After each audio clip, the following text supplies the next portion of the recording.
আসসালামু আলাইকুম and welcome to গণিত শিক্ষা কেন্দ্র। আমরা ভয়েস চেঞ্জের ক্রিটিক্যাল রুলগুলো নিয়ে ডিসকাস করতেছিলাম। একটা ব্যাপার হচ্ছে তোমরা মোটামুটি ভয়েস চেঞ্জ কিন্তু ক্লাস 6 থেকেই করে আসছো। অ্যান্ড দেখো, একটা ব্যাপার হচ্ছে যে ক্লাস 6 থেকে কিন্তু ভয়েস চেঞ্জের আইটেমটা তোমাদের কারিকুলামে একদম ইন্টারমিডিয়েট পর্যন্ত আছে। এখন এই যে দীর্ঘ 7 বছর ধরে যেহেতু এটা হচ্ছে আমাদের কারিকুলামে আছে, এটা আমাদের কিন্তু একটা সাইলেন্ট মেসেজ দেয়। সেটা হচ্ছে যে তুমি আরও ডিপ এটা নিয়ে স্টাডি করো। যেমন ধরো, তোমার শুরুতে যারা 6-7-এ পড়ে এরা কিন্তু আই ট্রাইস দিয়ে শুরু করে ভয়েস চেঞ্জ, কিন্তু তোমাকে আই ট্রাইস বা হি কিল্ড হিমসেলফ এগুলো নিয়ে আর স্টাডি করার দরকার নেই, কারণ এগুলো কিন্তু তোমার এক্সামে না আসার সম্ভাবনাই বেশি।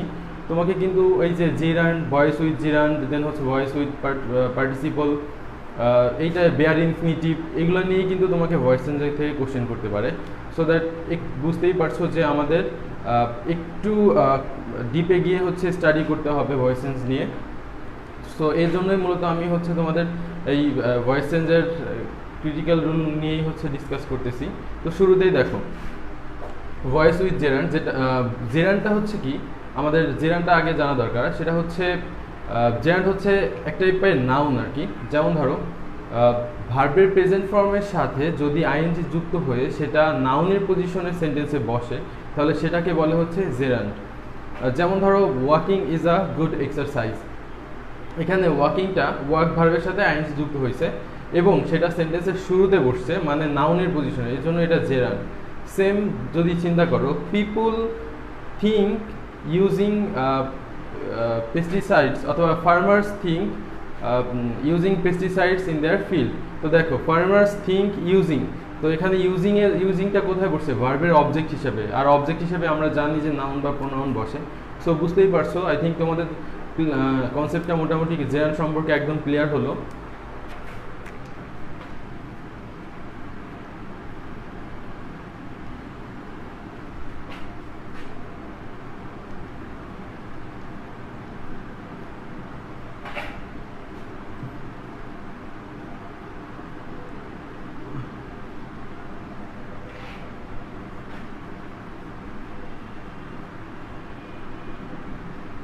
Advice, insist, propose, recommend, suggest.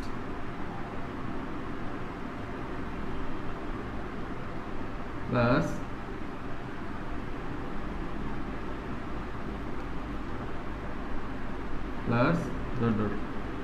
দেখো, একটু আগে যেটা বলতেছিলাম যে জেরান্ড যদি থাকে সেন্টেন্সে, সেক্ষেত্রে আমরা কিভাবে এটার সলভ করবো ভয়েস চেঞ্জ। তো দেখো, এখানে মূলত সাবজেক্ট পার্টের পরে এই 5টা ভার্ব থাকতে পারবে, দেন হচ্ছে জেরান্ড থাকতে পারে। যেমন ধরো, advice, insist, propose, recommend, suggest, এইগুলো দিয়েই। যেমন মনে করো, চিন্তা করো একটা সেন্টেন্স, ধরো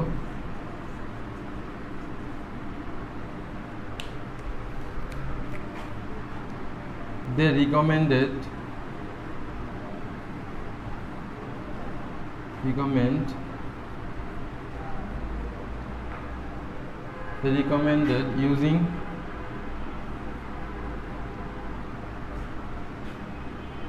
pesticides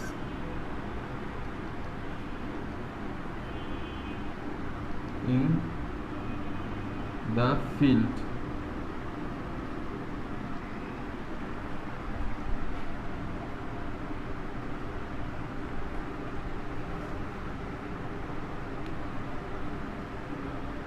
ওয়েল, কি হচ্ছে এখানে দেখো, দে রিকমেন্ডেড ইউজিং, এই যে মূল ব্যাপারটা যেখানে আসলাম, আমাদের জিরান্ডের ফ্যাক্টটা মূলত এখান থেকেই শুরু হয়েছে, যে দে রিকমেন্ডেড ইউজিং। এখানে দেখো, এই ইউজ ভার্বের সাথে আইএনজি যুক্ত হয়ে কিন্তু এটা ভার্বের অবজেক্টের পজিশনে বসছে, এই জন্য এখানে এটা জিরান্ড। তো দেখো, জিরান্ড বলতে এটা নাউন, বাট আমরা যেহেতু ভার্বের সাথে আইএনজি যুক্ত হলে ইন্ডিভিজুয়ালি এটাকে জিরান্ড বলে থাকি, সেই জন্য এখানে কিন্তু এটা আমি জিরান্ড ওয়ার্ডটা ইউজ করছি।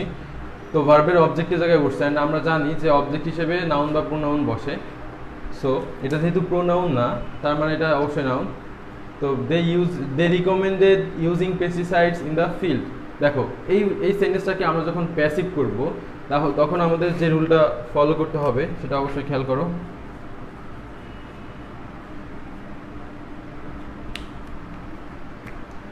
শুরুর অংশটা আমার কোনো পরিবর্তন করতে হবে না। They recommended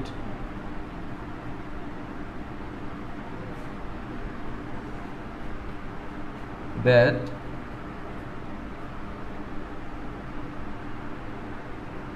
pesticides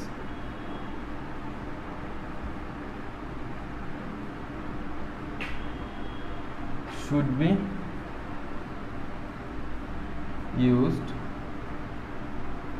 in the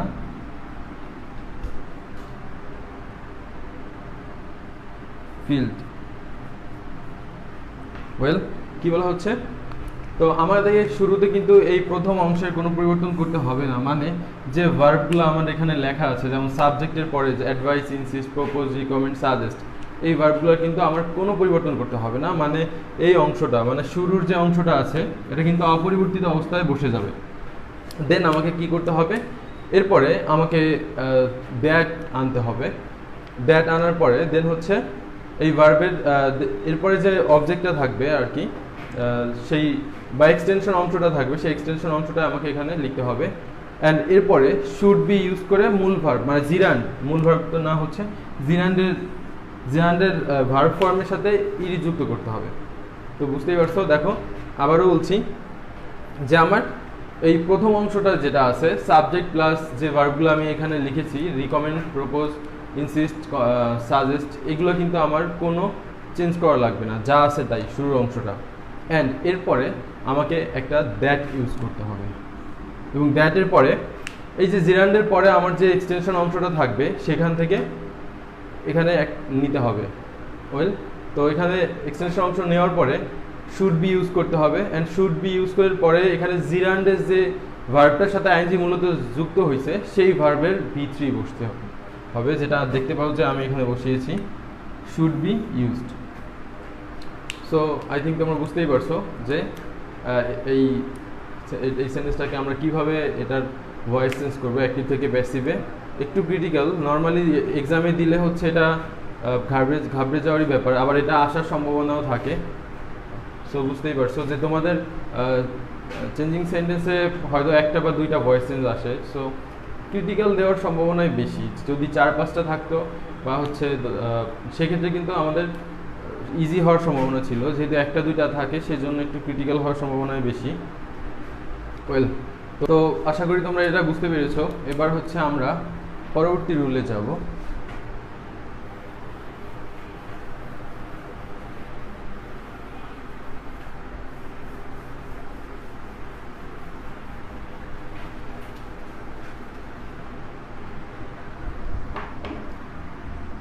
আমাদের এর পরবর্তী রুল হচ্ছে ভয়েস উইথ বেয়ার ইনফিনিটিভ।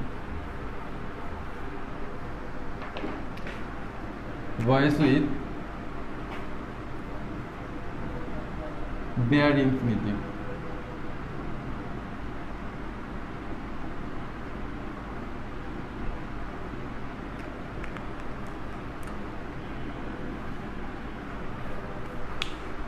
আচ্ছা, তো রুল শুরু করার আগে আমাদের একটু জেনে নেওয়া দরকার যে বেয়ার ইনফিনিটিভটা কি। আমরা নর্মালি হচ্ছে ইনফিনিটিভ কি এটা জানি, আর বেয়ার ইনফিনিটিভটা কি সেটা আমাদের জানার বিষয়। এবার তো দেখো, ইনফিনিটিভটা হচ্ছে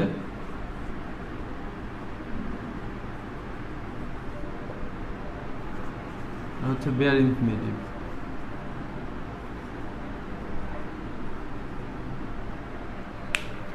ইনফিনিটিভটা হচ্ছে 2 প্লাস ভার্ব 1, আর বেয়ার ইনফিনিটিভটা হচ্ছে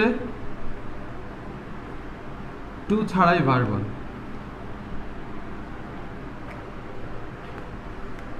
আমরা মাঝে মাঝে দেখি সেন্টেন্সে কোনো বিশেষ করে অবজেক্ট অংশে এটা বেশি হয়ে থাকে, যে I saw the river flow. তো দেখবা সেন্টেন্সের শেষে অংশে মূলত এরকম হয়ে থাকে যে ভার্বের প্রেজেন্ট ফর্ম কোনো না কোনো ওয়ার্ডের পরে ভার্বের প্রেজেন্ট ফর্মটা বসানো হয়ে থাকে। এটাই হচ্ছে মূলত বেয়ার ইনফিনিটিভ, কারণ উদ্দেশ্য বোঝাতে হচ্ছে নর্মালি ইনফিনিটিভটা ইউজ হয় 2 প্লাস ভার্ব 1, যে I saw him to go. আচ্ছা, আর বেয়ার ইনফিনিটিভটা হচ্ছে তোমার এই টু ছাড়াই মূলত ভার্বের প্রেজেন্ট ফর্ম ইউজ হলে সেটাকে বলা হচ্ছে বেয়ার ইনফিনিটিভ। ওকে, তো অবশ্যই তোমরা বেয়ার ইনফিনিটিভটা আই থিঙ্ক বুঝতে পারছো। এবার আমরা দেখব বেয়ার ইনফিনিটিভ দিয়ে কিভাবে অ্যাক্টিভ ভয়েসে কোশ্চেন হতে পারে অ্যান্ড কিভাবে এটার প্যাসিভ করতে হয়।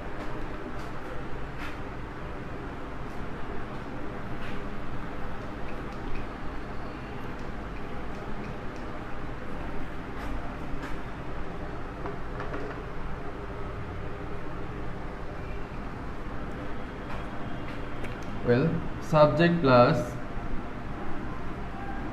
need, bid, dare, feel, then হচ্ছে watch, behold,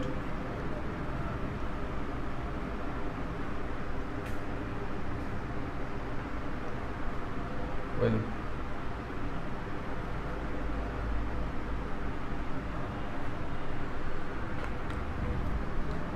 এখানে হচ্ছে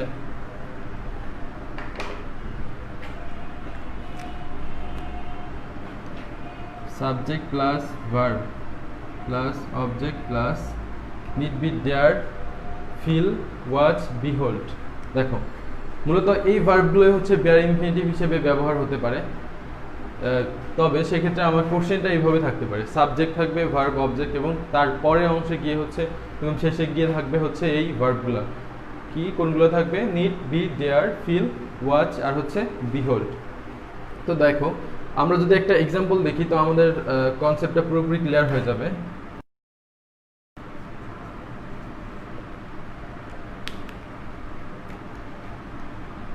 The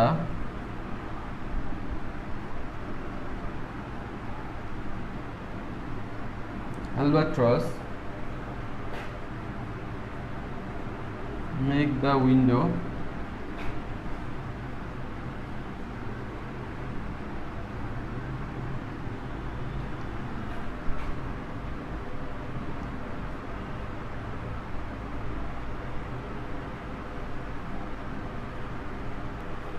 well, দেখো এখানে বলা হচ্ছে the albatross make the window blow। তো দেখো এখানে কিন্তু এই যে এখানে কিন্তু মূলত হচ্ছে বেয়ার ইনফিনিটিভটা ইউজ হয়েছে, সাবজেক্ট, ভার্ব, অবজেক্ট এবং পরে দেখো the albatross make the window blow, এই উইন্ডোর পরে হচ্ছে ভার্বের প্রেজেন্ট ফর্মটা ইউজ হয়েছে। মানে আমি আগেই বলেছি যে বেয়ার ইনফিনিটিভটা হচ্ছে ইনফিনিটিভ উইদাউট টু, টু ছাড়া যদি ভার্বের প্রেজেন্ট ফর্মটা ইউজ হয় সেটাকে বলে হচ্ছে বেয়ার ইনফিনিটিভ। তো এভাবে থাকলে আমরা কিভাবে প্যাসিভ করব খেয়াল করো।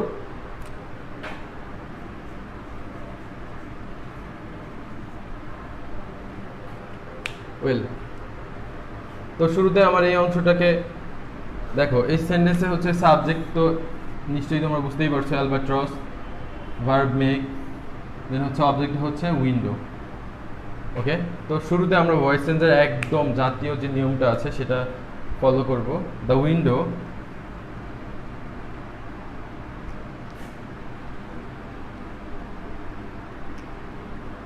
albatross made the window blow. Okay, the window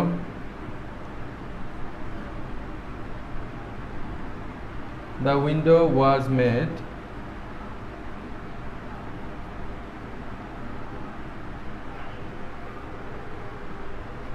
to blow by the albatross. Well, কি বলা হলো? The window was made to blow by the albatross. তার মানে এখানে যে বেয়ার ইনফিনিটিভটা ছিল প্যাসিভে এসে তাকে এখানে পুরোপুরি ইনফিনিটিভের রূপ দেওয়া হয়েছে। তার মানে আমরা এটার এই সেন্টেন্সের প্যাসিভের যে কিভাবে হবে সেটা যদি খেয়াল করি, সেটা হলো শুরুতে অবজেক্টকে সাবজেক্ট করতে হবে সেন্টেন্সে, অক্সিলারি ভার্ব, ওয়েল, তারপর হচ্ছে মেইন ভার্বের V3 plus 2 plus bare infinitive word,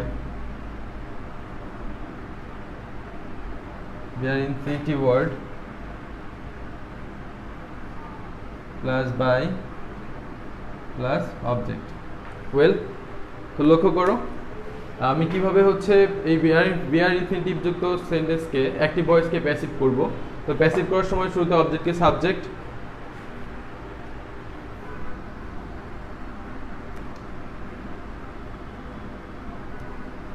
অবজেক্টকে subject, তারপরে টেন্স অনুযায়ী অক্সিলারি ভার্ব তোমরা জানো, মূল ভার্বের V3, দেন হচ্ছে আমার টু যুক্ত করে যে বিআর ইনফিনিটিভ অংশের যে ভার্বটা ছিল বিআর ইনফিনিটিভ ভার্ব, ওই ভার্বকে পুরোপুরি ইনফিনিটিভে রূপ দিতে হবে প্যাসিভে, মানে V3 পরে টু যুক্ত করে ওই সেই ভার্বটাকে বসাতে হবে, দেন হচ্ছে বাই এবং সাবজেক্টকে অবজেক্ট।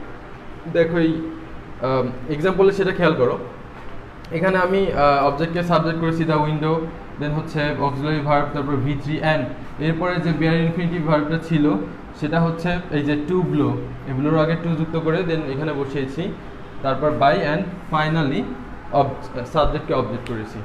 তো আশা করি তোমরা বুঝতেই পেরেছো অবশ্যই। আচ্ছা, এবার হচ্ছে ভয়েস উইথ দেয়ার।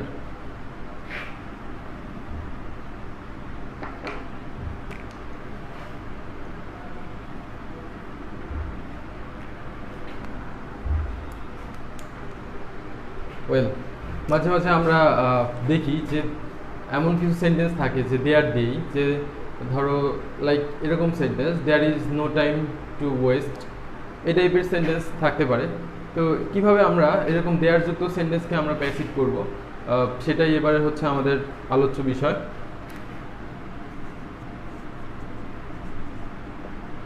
ওয়েল, লক্ষ্য করো একটা এক্সাম্পল লিখি, দেয়ার ইজ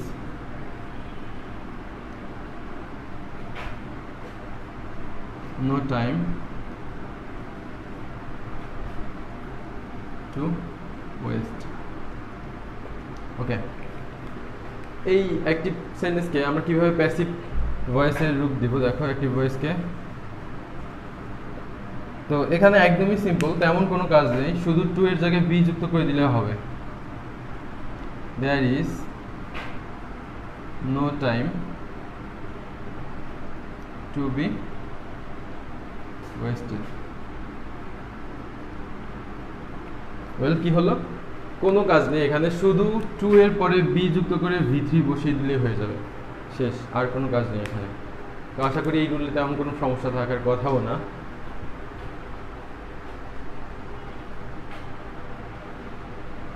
এবার আমরা দেখব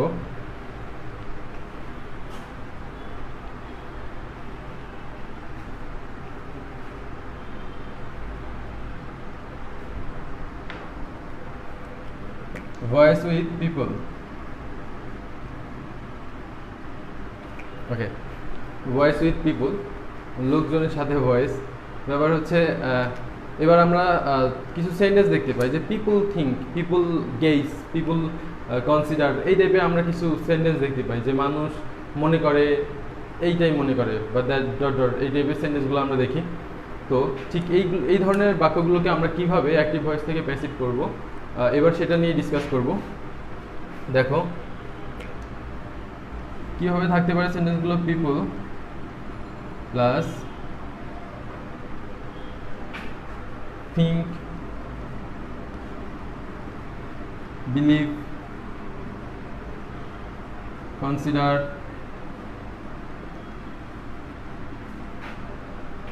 আন্ডারস্ট্যান্ড। ওকে, তারপরে কি থাকতে পারে, say plus that plus dot dot. কি লিখলাম, people think, believe, consider, understand, say, এরকম দিয়েই তারপরে হচ্ছে দ্যাট দিয়ে সেন্টেন্স শুরু করতে হবে। তো এই ধরনের সেন্টেন্সকে আমরা কিভাবে অ্যাক্টিভ থেকে প্যাসিভ করব, এবারে আমরা সেটা নিয়ে ডিসকাস করছি। ওকে,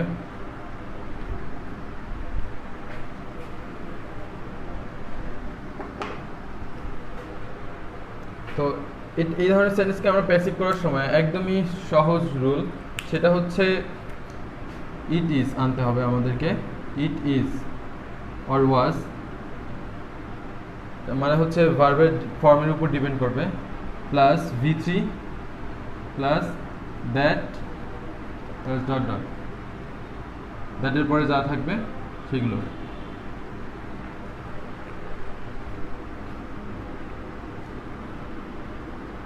that plus dot dot.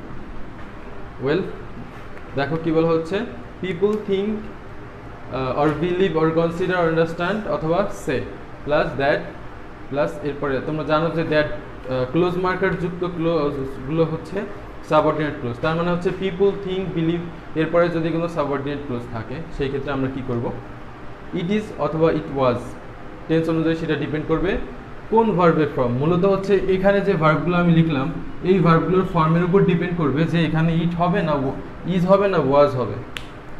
Well, তারপরে হচ্ছে এই ভার্বেরই V3 বসবে, এই ভার্বগুলোরই V3 বসবে, তারপর দ্যাট যুক্ত করে যা আছে তাই, মানে মূল কাজগুলো কিন্তু এই পাশের অংশে, পরে আর কোনো কাজ নেই। দেখো একটা এক্সাম্পল যদি নেই,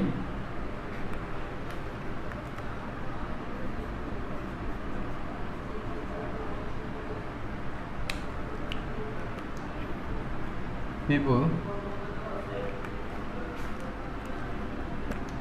প্লাস বাই প্লাস পিপল, এখানে বাই যুক্ত করে পিপল বসাতে হবে।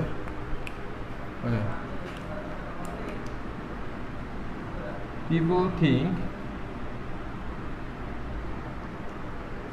দ্যাট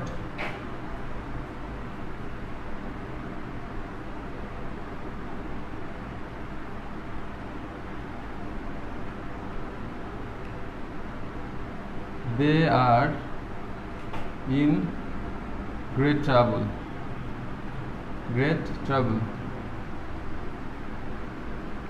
Well, কি বলা হচ্ছে, people think that they are in great trouble। আচ্ছা, এটাকে আমি যখন প্যাসিভ করব তখন আমাকে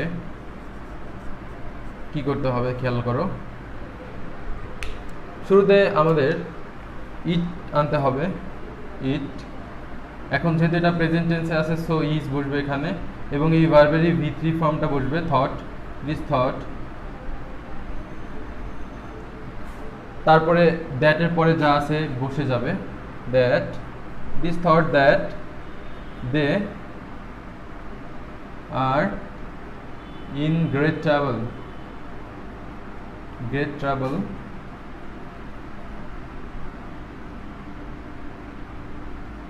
by people।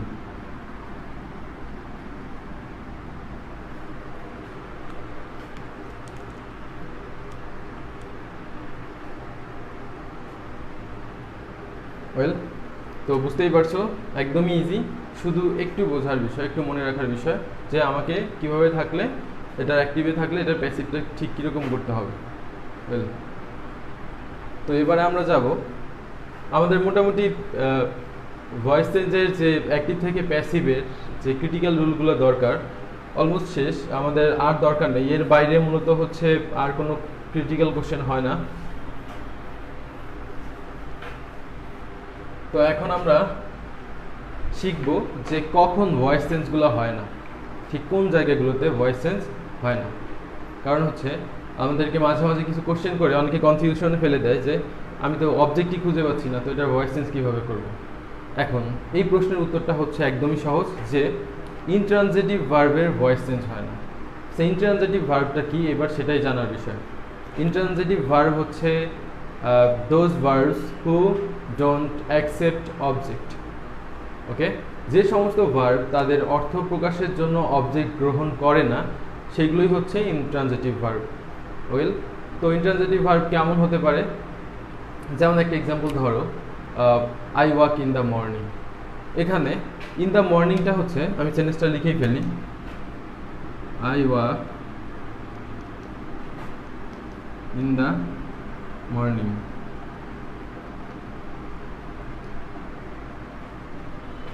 তারপরে হি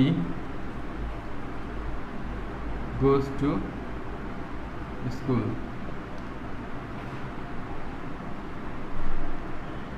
The dog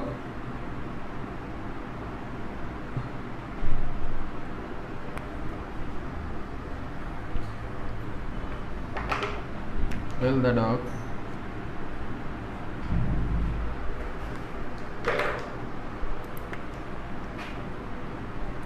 the dog runs fast.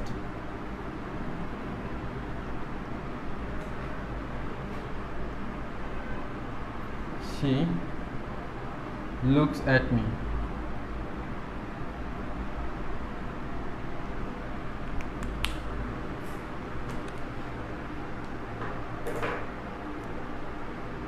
দেখো ইন্ট্রানজিটিভ ভার্বটা অনেকটাই ডিপেন্ড করে সেন্টেন্সের উপর, যে এই সেন্টেন্সে এই ভার্বটা কি মিনিং অবজেক্ট অ্যাকসেপ্ট করছে কিনা। যদি অবজেক্ট অ্যাকসেপ্ট করে তাহলে সেটা ট্রানজিটিভ ভার্ব, আর যদি অবজেক্ট অ্যাকসেপ্ট না করে তাহলে কিন্তু সেটা ইন্ট্রানজিটিভ ভার্ব। ওকে, দেখো ওয়াক, এখানে I walk in the morning. তো দেখো এটা মূলত হচ্ছে একটা প্রিপজিশনাল ফ্রেজ, আর এখানে এটা কোনো অবজেক্ট না, এক্সটেনশন। সো দ্যাট দেখতেই পাচ্ছ যে এখানে কিন্তু ওয়াক পুরোপুরি অর্থ প্রকাশের ক্ষেত্রে কিন্তু অবজেক্ট গ্রহণ করেনি বা অবজেক্ট নেই। সো দ্যাট এটা একটা ইনফিনিটিভ ভার্ব। ওকে, তারপরে অংশ দেখো, হি গোজ টু স্কুল।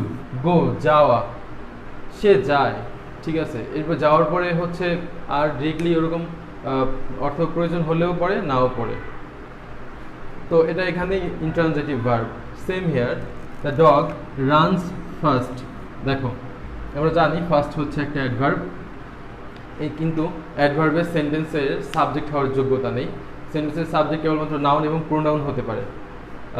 কিন্তু তুমি যদি এটাকে প্যাসিভ করো তাহলে কি করতে হবে, তোমাকে শুরুতে আগে ফার্স্ট নিতে হবে। ফার্স্ট, ইজ, রান এ কিন্তু হয় না, কারণ অ্যাডভার্ব কখনোই সেন্টেন্সের সাবজেক্ট হয় না। তার মানে বুঝতেই পারছো যে এখানে রান ভার্বটা সেন্টেন্সের অবজেক্ট অ্যাকসেপ্ট করেনি।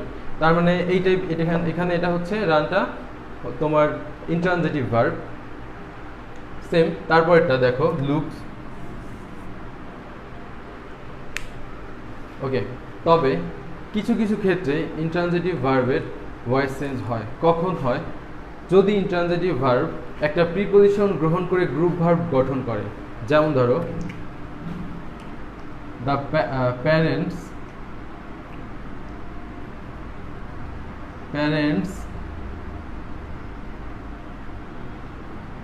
look after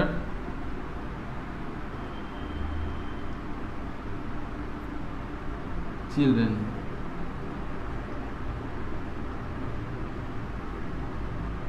দেখো কি বলা হচ্ছে, প্যারেন্টস লুক আফটার চিলড্রেন। এখানে এই যে লুকের পরে যে আফটারটা দেখতে পাচ্ছ, এই আফটারটা মূলত হচ্ছে এই লুক ভার্বেরই অংশ। আমরা এরকম যত ভার্বের পরে প্রিপজিশনটা দেখি, মানে দেখা যায় যে এই ভার্বের থেকে প্রিপজিশন সরতেছে না। আবার তোমরা অনেক সেন্টেন্সে দেখবা যে পরপর দুইটা প্রিপজিশন বসছে সেন্টেন্সে, পরপর দুইটা। এটার কারণ হচ্ছে গ্রুপ ভার্ব। এই যে ভার্বের পরে, যে সমস্ত ভার্বের পরে ভার্বগুলো হচ্ছে একটা প্রিপজিশন গ্রহণ করে, মানে সবসময় তার পাশে রাখে, সেগুলো হচ্ছে গ্রুপ ভার্ব। এই গ্রুপ ভার্ব যখন ইন্ট্রানজিটিভ ভার্ব যখন একটা প্রিপজিশনকে গ্রহণ করে তোমার করে সেন্টেন্স গঠন করে, মানে গ্রুপ ভার্ব গঠন করে, তখন কিন্তু এর ভয়েস চেঞ্জ সম্ভব। যেমন ধরো এই সেন্টেন্সই দেখো না, এই সেন্টেন্সটাতে এখানে কিন্তু লুক আফটারটা হচ্ছে একটা গ্রুপ ভার্ব, অ্যান্ড এটাকে আমি যখন প্যাসিভ করব তখন আমাকে children are looked after by parents. দেখো children are looked after by parents, এখানেও কিন্তু এই যে তোমার লুক আফটার পরপর দুইটা প্রিপজিশন বসছে, দেখছো? মানে দুইটা প্রিপজিশন বসার কারণ হচ্ছে এই যে লুক আফটারটা হচ্ছে একটা গ্রুপ ভার্ব। এরকম আমরা অনেক কিছু দেখি, এরকম আরও ভার্ব আছে। যেমন আমরা কিন্তু ইম্পারেটিভে একটা সেন্টেন্স খুব করে প্যাসিভ করে থাকি, সেটা হচ্ছে don't love at the poor. এই যে লাভ অ্যাট, ঠিক আছে, এই টাইপের ভার্বগুলোই হচ্ছে গ্রুপ ভার্ব। সো বুঝতেই পারছো যে ইন্ট্রানজিটিভ ভার্বের ভয়েস চেঞ্জ সম্ভব না। তবে ইন্ট্রানজিটিভ ভার্ব যদি একটা প্রিপজিশন গ্রহণ করে সেন্টেন্সে গ্রুপ ভার্ব গঠন করে কেবলমাত্র তখন কিন্তু আমাদের প্যাসিভ সম্ভব। কিভাবে সম্ভব সেটা এই এক্সাম্পল বলে দিয়েছি। এটাই হচ্ছে আমাদের মূলত ভয়েস চেঞ্জের যত সব ক্রিটিক্যাল এক্সপ্লেনেশন আছে, বেসিক্যালি অ্যাসার্টিভের, সেগুলো শেষ হয়ে গেল। আমরা পরবর্তী দিন থেকে হচ্ছে ইন্ট্রোগেটিভ, ইম্পারেটিভ এবং বাকি সেন্টেন্সগুলোরও এই ক্রিটিক্যাল সব রুল নিয়ে ডিসকাস করব। তো আজ এ পর্যন্তই। নেক্সট ক্লাস পর্যন্ত সবাই আশা করি ভালো থাকো, সুস্থ থাকো।